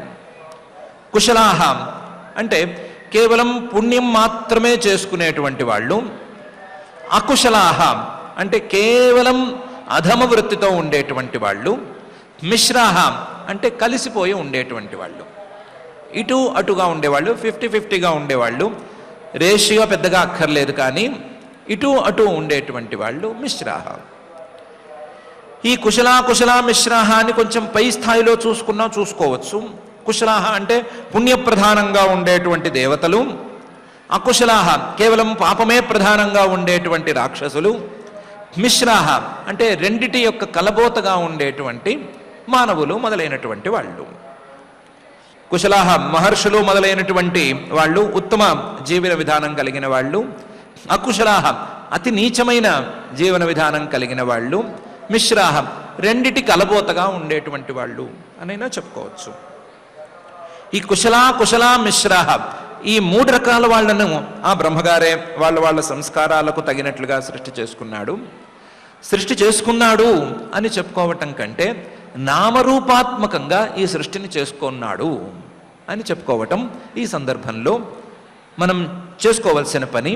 అందువల్లనే కుశలాహ అకుశలాహ మిశ్రాహ అని చెప్పుకుంటున్నాము అని శ్రీశుకుల వారు సృష్టి గురించి చెప్తున్నారు. నామరూపం తప్ప మరొకటి లేదు. కుశలాహ అనేది నామ, దాని తాలూకు రూపం పుణ్యప్రధానంగా ఉండేటువంటి రూపం అని ఇంతే ఉంది అని. ఇంతేకాదు కర్మణాం గతయస్త్విమాహ. కర్మణాం అంటే ఈ కుశలులు కానీ అకుశలంగా ఉండేవాళ్ళు కానీ మిశ్రంగా ఉండేటువంటి వాళ్ళు కానీ చేసుకున్నటువంటి కర్మలకు గతయ ఫలితాలు. ఏమా ఫలితాలు? ఇమాహ కనిపించేటువంటి ఫలితాలు. కేవలం పుణ్యాలు మాత్రమే చేసుకున్న వారికి కనిపించే ఫలితాలు, పాపాలు మాత్రమే చేసుకున్న వారికి కనిపించేటువంటి నరకాది ఫలితాలు, వ్యామిశ్రంగా ఉండేటువంటి వాటికి కర్మలకు ఫలితాలు. ఇవన్నీ కూడా ఆ బ్రహ్మరూపంలో వచ్చినటువంటి పరమాత్మ సృష్టి చేశాడు. కానీ వీటిని కూడా నామరూపాత్మకంగానే సృష్టి చేశాడు అని అంటున్నారు. ద్వివిధాశ్చతుర్విధా ఏన్యే జలస్థల నభౌకస కుశలా మిశ్రాః కర్మణాం గతయస్త్విమాః అని. ఎప్పుడైతే కర్మలకు గతులు, కర్మలకు ఫలితాలు అని చెప్పటం వచ్చిందో అప్పుడు వెంటనే ఆ కర్మల యొక్క ఫలితాలకు గుణాల యొక్క ప్రభావాలకు సంబంధం ఉంది అనే విషయం చెప్పటానికి 1.5 శ్లోకాన్ని శ్రీశుకుల వారు వాడుతున్నారు. సత్వం రజస్తమ ఇతి తిస్రాసుర నృ నారకాః తత్రాప్యేకైకశో రాజన్ భిద్యంతే గతయస్త్రిధా యదైకైకతరోన్యాభ్యాం స్వభావః ఉపహన్యతే అని. ఈ కర్మగతులు, కర్మల తాలూకు ఫలితాలు ఎక్కడెక్కడున్నాయి అంటే కేవల పుణ్యానికి ఫలితమేమో పైలోకంలో ఉందనుకుంటున్నాము, కేవల పాపానికి ఫలితం నరకం మొదలైనటువంటి వాటిల్లో ఉందనుకుంటున్నాము, మిశ్ర కర్మలకు ఫలితమేమో ఈ లోకంలో ఉంది అని అనుకుంటున్నాం కదా. సుర నృ నారకాహ అనుకుంటున్నాం కదా. సురలోకంలో ఉండేటువంటివి, నరకంలో ఉండేటువంటివి, మధ్య నరలోకంలో ఉండేటువంటివి. నరకానికి నరలోకానికి ఒకటే అక్షరం తేడా కాబట్టి నృ నారకాహ, సుర నృ నారకాహ 3 లోకాలు ఉన్నాయి కదా. ఇవి సత్వం రజస్తమ ఇది తిస్రః. సత్వగుణ ప్రభావము, రజోగుణ ప్రభావము, తమోగుణ ప్రభావము ఎక్కువగా ఉండేటువంటివి. సత్వగుణ ప్రభావం ఎక్కువగా ఉండేవి సురలోకాలు. అందువల్ల అవి ఉత్తమ కర్మలకు ఫలితాలుగా ఉత్తమ ఫలితాలను ఇచ్చేటువంటి లోకాలు. వాటిని ఆయనే సృష్టి చేశాడు. తమోగుణ ప్రభావానికి ఫలితంగా వచ్చేటువంటి కర్మలకు ఫలితాలు తమఃప్రధానమైనటువంటి నరకాలు. అందువల్ల ఆ నరకాలలో తమఃప్రధానమైనటువంటి దుఃఖమే ఎక్కువగా ఏర్పడుతుంది. ఆ లోకాలను కూడా ఆయనే సృష్టి చేశాడు. మిశ్ర కర్మలకు రజోగుణ ప్రభావం అధికంగా ఉంటుంది. ఆ రజోగుణ ప్రభావంతో వచ్చినటువంటి కర్మలకు ఫలితము ఈ మధ్యలోకం. మధ్యలోకంలో ఉండేటువంటి ఫలితం కూడా రజః ప్రధానంగానే ఉంటుంది. సత్వం రజః తమః ఇతి తిస్రాః సుర నృ నారకాః గతయః తత్రాపి ఏకైకశో రాజన్ భిద్యంతే. ఒక్కొక్క గుణం ప్రధానంగా ఒక్కొక్క లోకం అని విడదీసి విడివిడిగా సృష్టి చేశాడు. సత్వప్రధానంగా ఒక లోకాన్ని, రజఃప్రధానంగా ఈ నరలోకాన్ని, తమఃప్రధానంగా నరకాది లోకాలను ఆయన సృష్టి చేశాడు. భిద్యంతే గతయస్త్రిధా. ఆ కర్మ ఫలితాలు వేరువేరుగానే ఉంటాయి. ఎలా అంటే యదా ఏకైకతరః అన్యాభ్యాం స్వభావః ఉపహన్యతే. ఆ సత్వప్రధానమైనటువంటి ఆ సురలోకంలో కేవలం సత్వం ఉంటుంది అని మాత్రం అర్థం కాదు. సత్వం ఎక్కువగా ప్రధానంగా ఉంటుంది. మిగతా 2 గుణాలు కూడా అక్కడ ఉండి తీరతాయి. మిగతా 2 గుణాలు తక్కువ స్థాయిలో ఉంటాయి. నరలోకంలో రజోగుణం, లోభము, ఆశ లాంటివి ఎక్కువగా ఉంటాయి. మిగతా సత్వము, తమస్సు కొద్దిగా పనిచేస్తూనే ఉంటాయి. సత్వం కొంచెం తక్కువగా పనిచేస్తుంది, తమస్సు ఎక్కువగా పనిచేస్తుంది. నరకంలో తమస్సే 99% వెళ్ళిపోతుంది. సత్వము, రజస్సు మిగిలిన 1%ని పంచుకుంటాయి.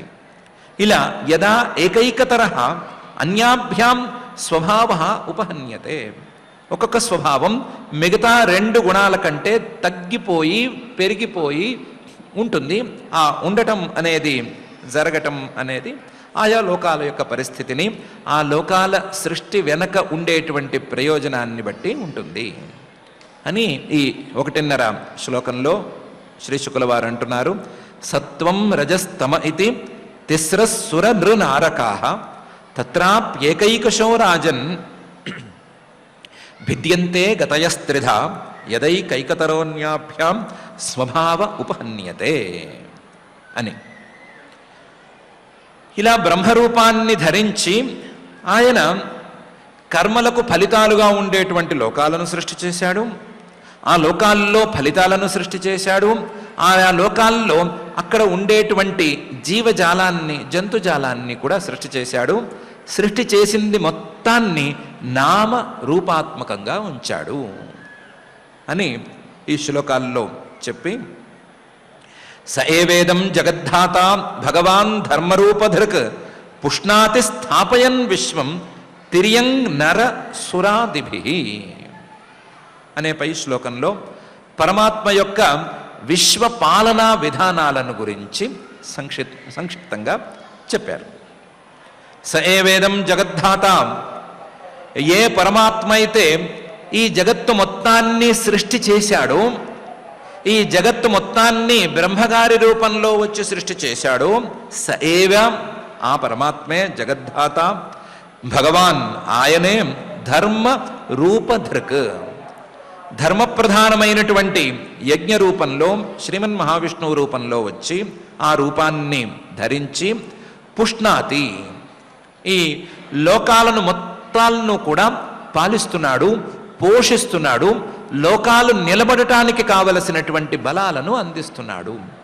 పుష్ణాతి, ఆ పోషణ ద్వారా స్థాపయన్ విశ్వం, ఈ విశ్వం మొత్తాన్ని, ఈ సృష్టి మొత్తాన్ని నిలబెడుతున్నాడు. ఇది కిందకి జారిపోకుండా, ఎక్కడికక్కడ బెసిగిపోకుండా, ఎవరెవరో వచ్చి వీటిని పాడు చేయబోతే అలా పాడు కాకుండా ఉండేటట్లుగా చూసుకుంటున్నాడు. స ఏవేదం జగద్ధాత భగవాన్ ధర్మ రూపధృక్ పుష్ణాతి స్థాపయన్ విశ్వం. దీనికోసం ఆయన అవసరమైతే ఏ రూపాన్ని ధరించటానికైనా సిద్ధపడిపోయాడు. ఈ సృష్టిని ఎవరైనా సరే పాడు చేయదలుచుకుంటే, లేదా ఈ సృష్టికి ఏ విధంగానైనా సహాయపడదలుచుకున్న సందర్భం వచ్చినప్పుడు ఆ పాడు చేసిన వారిని, పాడు చేయదలుచుకున్న వారిని ఇక్కడి నుంచి తీసేయటం కోసం, వారి ద్వారా ఏ రకమైన హాని జరగకుండా ఉండటం కోసం, లోకాలకు ఉపకారం జరగటం కోసం ఆయన తిరియక్ నర సురాదిభి రూపై అవతరతి. కావాలంటే ఆయన పశు రూపంలో రావటానికి కూడా సిద్ధం. తిరియక్ రూపంలో, వరాహ రూపంలోనూ, అలాగే కూర్మ రూపంలోనూ వచ్చేశాడు తిరియక్. కావాలంటే మనిషి రూపంలో రావటానికి కూడా సంసిద్ధం. వామనుడు మొదలైనటువంటి అవతారాల్లో, రామకృష్ణ అవతారాల్లో మనిషిగానూ దిగి వచ్చేశాడు. సురాదిభి, సురులు వాళ్ళ రూపంలో రావటానికి కూడా ఏమీ అభ్యంతరం లేకుండానే ఉంటాడు. అతి తక్కువ స్థాయిలో ఉండేటువంటి పశువుల రూపాలను ధరించడానికైనా వెనకాడటం లేదు. నర రూపాన్ని ధరించడానికి ఏమాత్రం సంకోచించడం లేదు. స్వరూపాన్నైనా ధరించి దేవతల రూపంలోనైనా వచ్చి ఈ సృష్టిని పాలించటం అనేదాన్ని కర్తవ్యంగా పెట్టుకున్నాడు.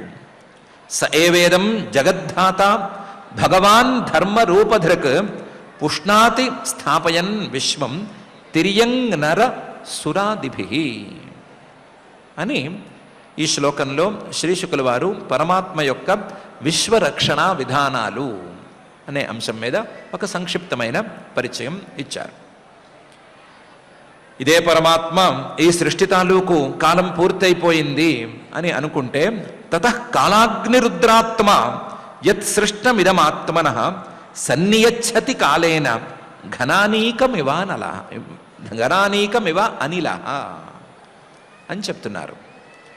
తతః ఈ సృష్టి యొక్క కాలం పూర్తయిపోతే కాలాగ్ని రుద్రాత్మ ఆయన ఈ సృష్టిని ఉపసంహారం చేయటం కోసం కొంచెం భయంకరమైన మేకప్ వేసుకుని దిగుతాడు. ఎలాంటి మేకప్? కాలాగ్ని రుద్రాత్మ ప్రళయకాలంలో వచ్చేటువంటి అగ్నిలాంటి రౌద్రమైన రూపాన్ని ధరించి, ప్రళయకాలంలో వచ్చేటువంటి అగ్ని ఎవరికి కనీసం ఊహలకు కూడా అందనటువంటి అగ్ని, ఎవరు ఊహించి చూడలేనటువంటి అగ్ని, ఆ అగ్నిలాంటి రౌద్రమైన రూపాన్ని ధరించి కాలాగ్ని రుద్రాత్మ రుద్ర రూపంలో ఆయన యత్ సృష్టమిదమాత్మన తానే చేసినటువంటి ఈ సృష్టిని మొత్తాన్ని సన్నియచ్చతి తనలోకి ఒక్క ఉదుటున మింగేస్తాడు. ఎలా మింగేస్తాడు? కాలాగ్ని రుద్రాత్మ అగ్ని రూపంలో వచ్చి మింగేస్తాడు. ఈ సృష్టి తాలూకు స్థూల రూపాన్ని మిగలనివ్వడు, దాన్ని మొత్తం భస్మ చేసేస్తాడు, బూడిదగా మార్చేస్తాడు. ఆ బూడిదని మింగినట్టు, అగ్ని బూడిదని మింగినట్టు మింగేస్తాడు. స్థూల రూపం అనేది ఏమాత్రం మిగలదు, కేవలం ఆయన మాత్రమే ఉండేటువంటి పరిస్థితి వచ్చేస్తుంది. తతః కాలాగ్ని రుద్రాత్మ యత్ సృష్టమిదమాత్మనః సన్నియచ్చతి కాలేన. ఎలా అంటే సకాలంలో చేస్తాడు, ఆ కాలం ఎప్పుడు అని ఆయనకు తెలిసి ఉంటుంది. ఇంత పెద్ద సృష్టిని అంత సులభంగా నోట్లోకి మింగేయటం అనేది అయ్యే పనేనా అంటే, పైకి ఆకాశంలో చాలా గట్టి మబ్బు కనిపిస్తుంది, చాలా బలంగా ఉన్నట్టుంటుంది, అబ్బో కిలోమీటర్ల మేర విస్తరించి ఉన్నట్లుంటుంది. ఉన్నట్టుండి ఎటువైపు నుంచి వచ్చిందో తెలియదు, ఒక గాలి వచ్చింది. గాలి వచ్చేసరికి ఈ మబ్బులన్నీ కూడా చిన్న చిన్న పీలికల్లా అయిపోయినాయి. ఈ పీలికలైపోయినటువంటి మబ్బులు ఎటుపోయినాయో ఎవరికీ తెలియదు అనే సంగతి నిమిషాల్లో జరగటం చూశారు కదా. దానికేం పెద్ద సమయం పట్టదు. ఆహా మబ్బు కురిపోతోంది, వాన రాబోతోంది అని ఆరేసుకున్న బట్టలన్నీ తీసి మడతలు పెట్టి లోపల పెట్టుకున్నారు, సరిగ్గా ఆరకుండా కూడాను. ఈ లోపల ఆకాశంలో చూస్తే ఆకాశం పరిశుద్ధంగా కనిపిస్తోంది. ఈ మబ్బు ఎటుపోయింది, ఎవరు దీన్ని పోగొట్టారు అంటే ఏం చెప్తారు? ఇంత పెద్ద మబ్బును ఈ గాలి తోయగలదా అని ఎవరైనా ప్రశ్నించుకున్నారా? ప్రశ్నించుకోలేదు కదా. గాలికి ఉండే సామర్థ్యం అది. మబ్బుల్ని తునాతునకలు చేసేయటం, పక్కకి తోసేయటం, మబ్బు మబ్బుగానైనా తోసేయటం, పీలికలు చేసి తోసేయటం, ఏ విధంగానైనా గాలి చేయగలదు కదా. అలాగే మీకు చాలా పెద్దగా కనిపించేటువంటి ఈ సృష్టి గాలికి మబ్బు లాంటిది. గాలి దృష్టిలో మబ్బు అనేది ఎంత సింపుల్ థింగో, ఈ సృష్టి మొత్తం ఆ పరమాత్మకి, అందులోనూ కాలాగ్ని రుద్ర రూపాన్ని ధరించినటువంటి ఆ పరమాత్మకు అంత చిన్న విషయం, దాన్ని చాలా సులభంగా మింగేసేయగలడు అని శ్రీ శుకుల వారు చెప్తున్నారు. తతః కాలాగ్ని రుద్రాత్మ యత్ సృష్టమిదమాత్మనః సన్నియచ్చతి కాలేన ఘనానీకమివ నిలః అనేటువంటి ఈ శ్లోకంలో ఇలా పరమాత్మ యొక్క విరాట్ పురుషుడు యొక్క స్థూల సూక్ష్మ దేహాలను చెప్పి అందులో ఉండేటువంటి విశేషాలను చెప్పిన తర్వాత ఆ పరమాత్మ యొక్క సృష్టి, పాలన, ఉపసంహార రూపాలను కూడా చెప్పిన తర్వాత ఇత్థం భావేన కథితో భగవాన్ భగవత్తమః నేత్థం భావేన హి పరం ద్రష్టుమర్హంతి సూరయః అని మరొకసారి శ్రీ శుకుల వారు చెప్తున్నారు. విరాట్ పురుష స్థూల దేహాన్ని, సూక్ష్మదేహాన్ని చెప్పిన తర్వాత ఈ స్థూల అమునీద్వే భగవద్రూపే అని చెప్పారు కదా. స్థూల సూక్ష్మ రూపాలు ఉన్నట్లుగా పరమాత్మ యొక్క స్వరూపాలు అని తెలుసుకోవటానికి వీల్లేదు అని చెప్పారు కదా. అలాగే ఈ పరమాత్మకు సంబంధించిన సృష్టి, స్థితి, లయ రూపాలను పరమాత్మ యొక్క వాస్తవ రూపాలుగా అర్థం చేసుకోకూడదు. ఇత్థం భావేన కథిత, పరమాత్మ యొక్క లక్షణం చెప్పాలి అని అనుకున్నప్పుడు ఆ లక్షణాన్ని ఇత్థం భావం అనే పేరుతో చెప్పేటువంటి లక్షణాన్ని చెప్పాము. ఏమని చెప్పాము? జగత్ సృష్టి, స్థితి, లయాలకు ఆధారంగా ఉండేటువంటి వాడే ఆ పరమాత్మ. సృష్టి, స్థితి, ఉపసంహారాలను ఆయా రూపాలలో చేసేటువంటి వాడే పరమాత్మ అని లక్షణం చెప్పాము. ఇత్థం భావేన కథిత భగవాన్, ఆయన చాలా సమర్థుడు అని చెప్పాము. కానీ భగవత్తమః, అనుకున్న సామర్థ్యం కంటే ఇంకా ఎక్కువ సామర్థ్యం ఆయనకు ఉంది. ఏంటది? నేత్థం భావేన హి పరం.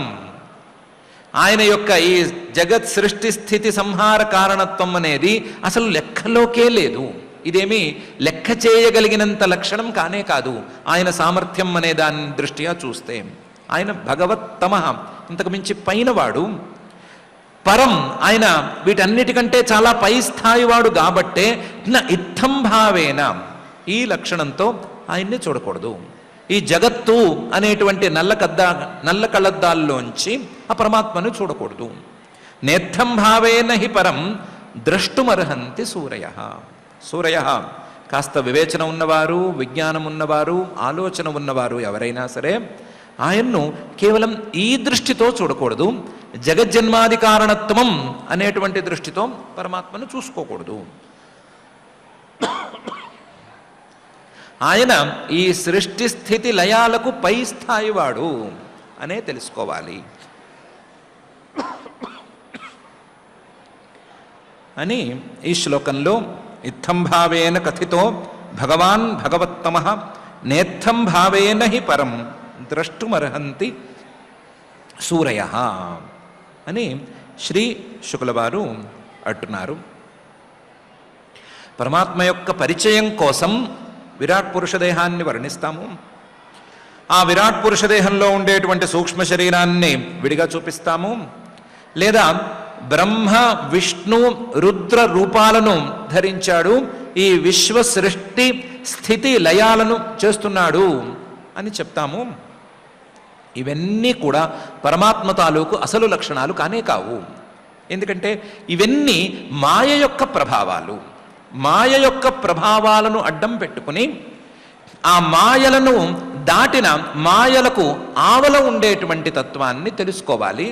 అయితే తెలుసుకునేటప్పుడు ఈ మాయా అనే కళ్ళద్దాల్లోంచి చూసుకోకూడదు. మాయా అనేది అడ్డం పెట్టుకోవాలి. మాయకు దాటినవాడు, మాయను దాటినవాడు, మాయకు అవతల ఉన్నవాడు అని ఆయన్ను అర్థం చేసుకోవాలి.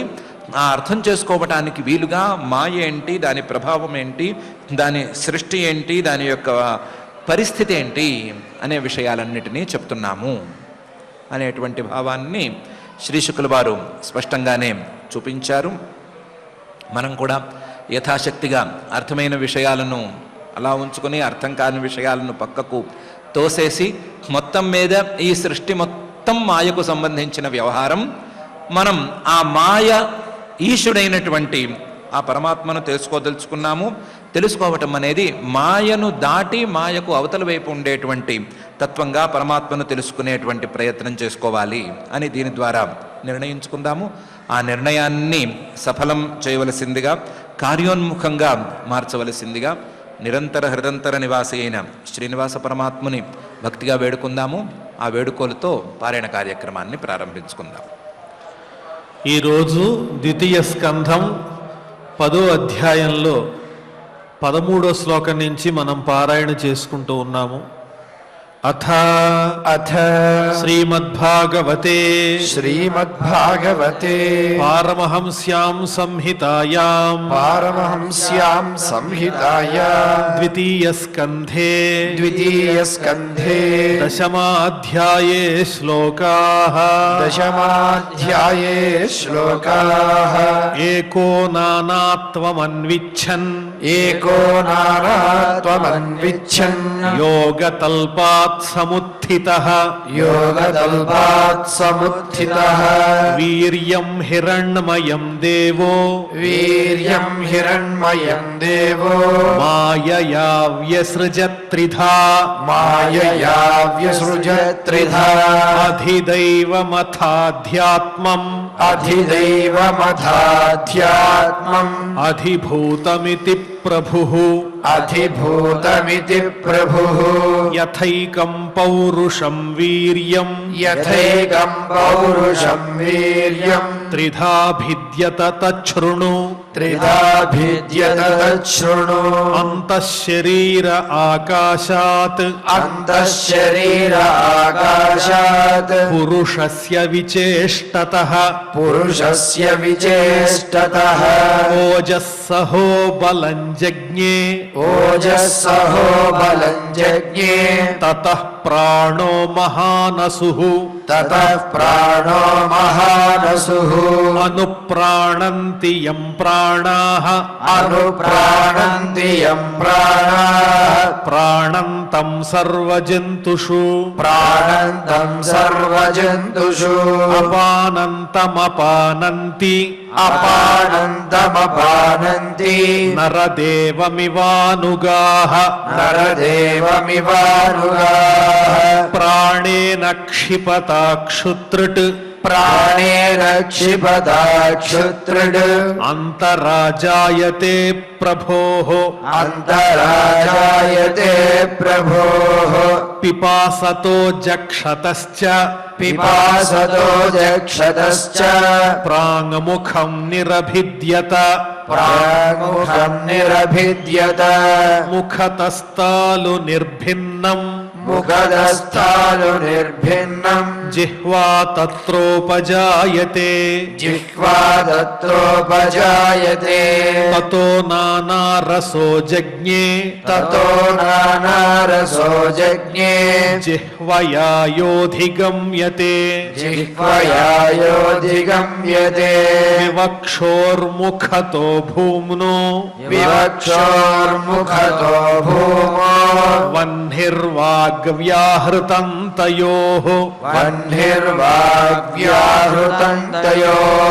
జలే వైతస్య శుచిరం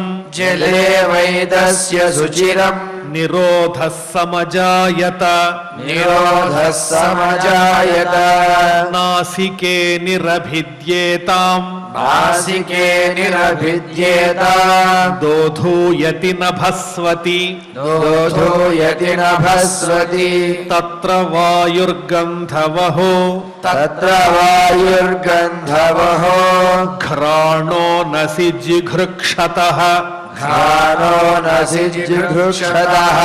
యదాత్మని నిరాలోకం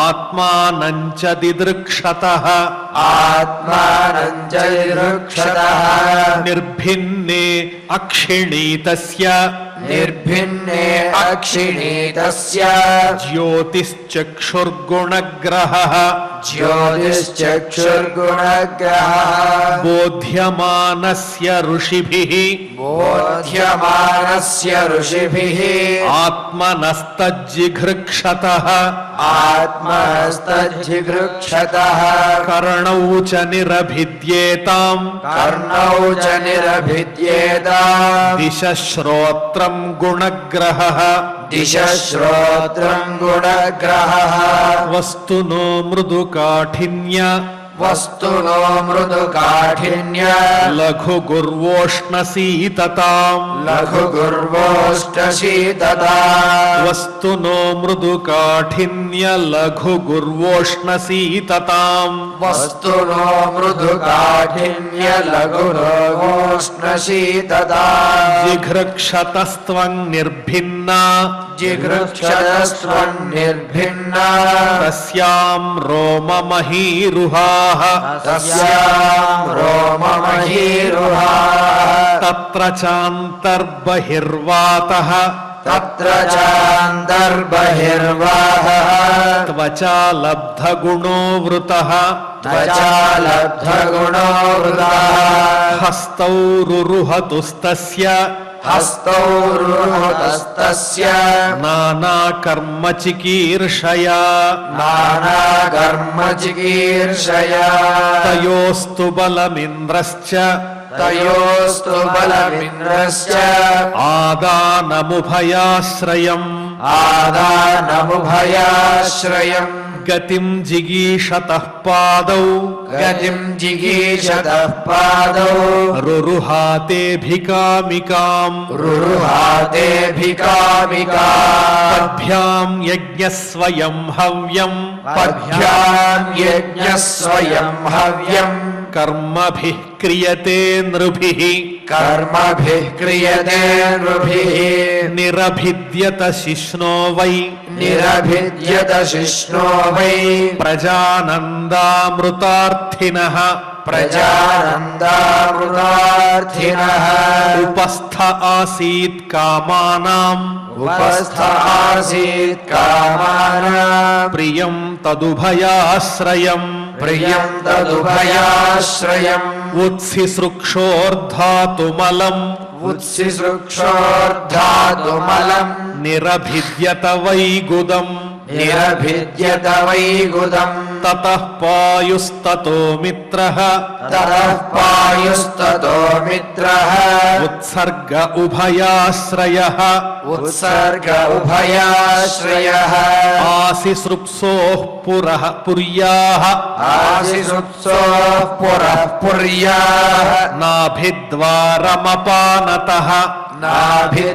नाभिद्वारमपानतः तत्रापानस्ततो मृत्युः तत्रापानस्ततो मृत्युः पृथक्त्वमुभयाश्रयम् पृथक्त्वमुभयाश्रयम् आदित्सोरन्नपानानाम् आदित्सोरन्नपानानाम् आसन् कुक्ष्यन्त्रनाडयः आसन् कुक्ष्यन्त्रनाडयः नद्यः समुद्राश्च तयोः नद्यः समुद्राश्च तयोः तुष्टिः पुष्टिस्तदाश्रये तुष्टिः पुष्टिस्तदाश्रये निदिध्यासोरात्ममायाम् निदिध्यासोरात्ममाया हृदयम् निरभिद्यत हृदयम् निरभिद्यत ततो मनस्ततश्चन्द्रः ततो मनस्ततश्चन्द्रः सङ्कल्पः काम एव च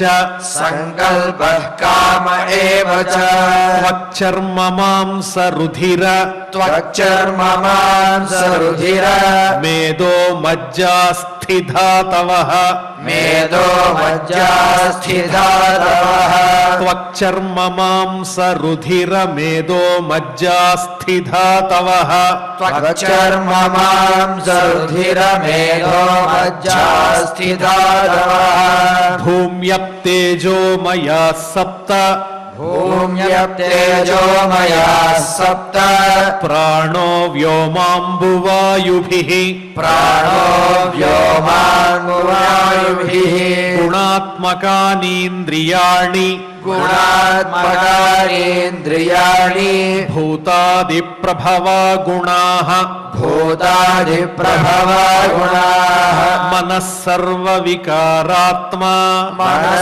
सर्वविकारात्मा बुद्धिर्विज्ञानरूपिणी बुद्धिर्विज्ञानरूपिणी एतद्भगवतो रूपम् एतद्भगवतो रूपम् स्थूलन्ते व्याहृतं मया स्थूलम् देव्याहृतम् मया बाह्यादिभिश्चावरणैः मह्यादिभिश्चावरणैः अष्टभिर्बहिरावृतम् अष्टभिर्बहिरावृतम् अतः परं सूक्ष्मतमम् अतः परम् सूक्ष्मतमम् अव्यक्तं निर्विशेषणम् अव्यक्तम् निर्विशेषणम् अनादिमध्यनिधनम् अनादिमध्यनिधनम् नित्यं वाङ्मनसः परम् नित्यम् वाङ्मनसः परम् अमुनि भगवद्रूपे अमुनि भगवद्रूपे मया ते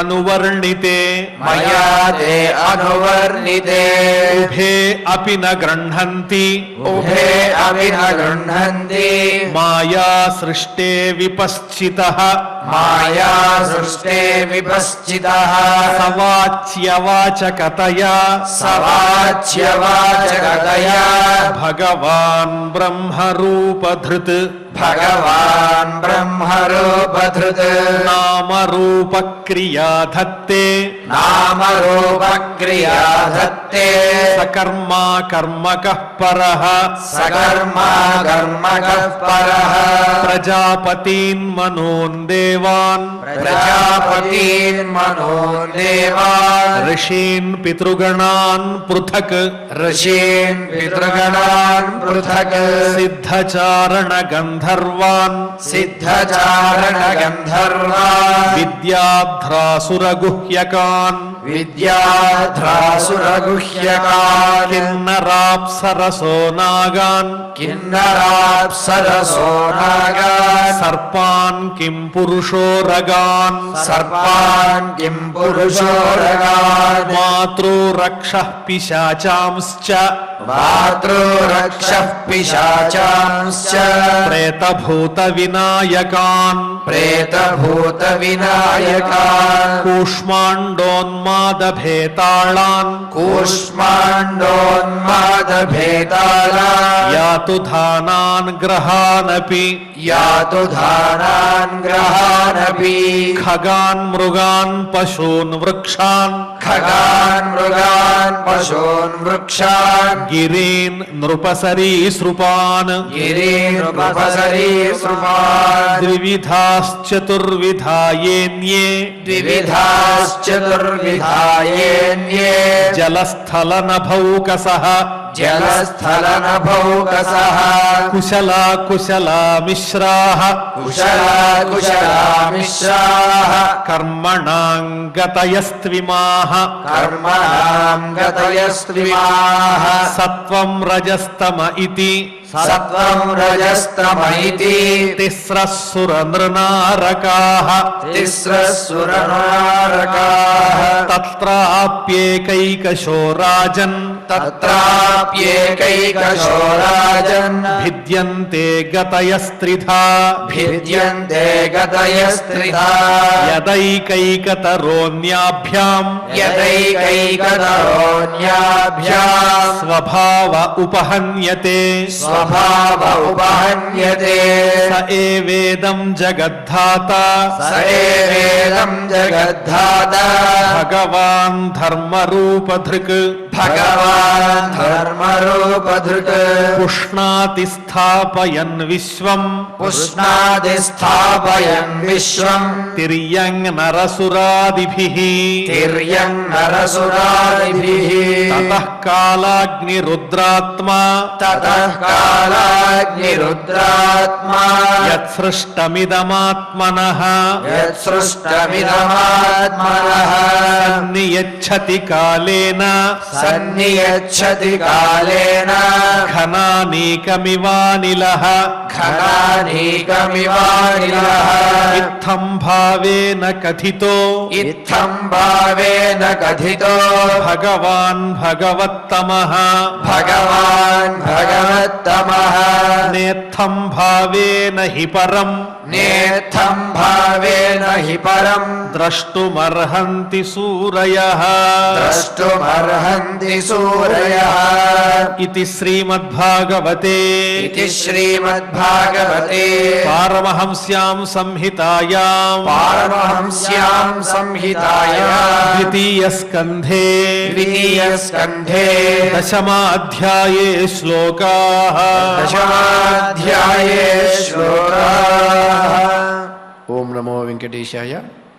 ఈ పగిదిన్ని విశ్వము సంస్థాపించును మనుచు నడచు ధర్మాత్మకుడై దీపిత తిర్యంగనరసుర రూపంబులు తాను దాల్చి రూఢి దలిర్పన్ అని ఈ సృష్టి చేసేటువంటి ఆ విరాట్ స్వరూప వైభవాన్ని స్థూల సూక్ష్మ లక్షణాల్ని మనం ఆచార్యముఖంగా ఈ భాగవత అమృత రసాస్వాదంలో భాగంగా చక్కగా అధ్యయన కార్యక్రమంలో తెలుసుకున్నాం.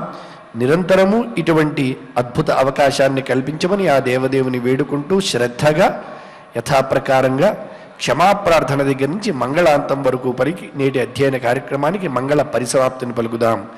అథ క్షమా ప్రార్థనా యదక్షరపదభ్రష్టం మాత్రాహీనం చ యద్భవేత్ తత్సర్వం క్షమ్యతాం దేవ నారాయణ నమోస్తుతే. అథ భగవత్ సమర్పణం కాయేన వాచా మనసేంద్రియైర్వా బుద్ధ్యాత్మనా వా ప్రకృతే స్వభావాత్ కరోమి యద్యత్ సకలం పరస్మై నారాయణాయేతి సమర్పయామి. అథ లోకక్షేమ ప్రార్థనా సర్వే భవంతు సుఖినః సర్వే సంతు నిరామయాః సర్వే భద్రాణి పశ్యంతు మా కశ్చిద్ దుఃఖభాగ్ భవేత్. అథ మంగళం శ్రియః కాంతాయ కళ్యాణ నిధయే నిధయేతినాం శ్రీవేంకటనివాసాయ శ్రీనివాసాయ మంగళం. నమో వెంకటేశాయ.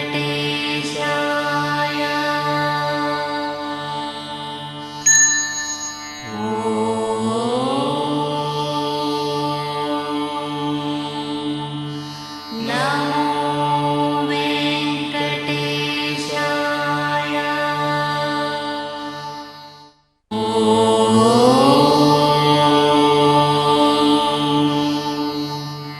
నమో వెంకటేశాయ.